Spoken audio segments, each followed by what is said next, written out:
পরীক্ষায় A+ পাওয়ার জন্য কলমে একটি দোয়া পড়ে ফু দিন। মনে রাখবেন, আমরা কিন্তু কলম দিয়ে পরীক্ষা দেই।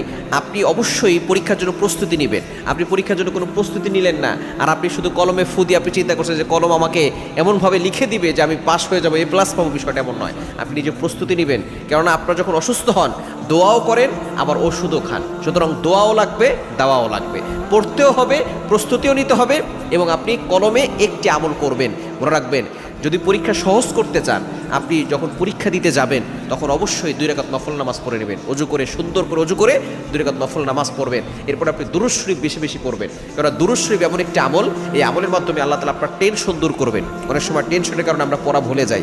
আপনি প্রস্তুতি নিয়েছেন কিন্তু দেখা যাচ্ছে যে টেনশন করছেন, যার কারণে আপনার পড়া সব ভুলে গেছেন। এই জন্য আপনি দুরূদ শরীফ বেশি বেশি পড়বেন সাল্লাল্লাহু আলাইহি ওয়াসাল্লাম। যেহেতু পরীক্ষার হলে অথবা পরীক্ষা আগে আপনি অল্প সময় পাবেন, এজন্য সাল্লাল্লাহু আলাইহি ওয়াসাল্লাম এই দুরূদটা বেশি বেশি পড়বেন। আপনি কিভাবে আমলটা করবেন, আমলটা আপনাকে বলে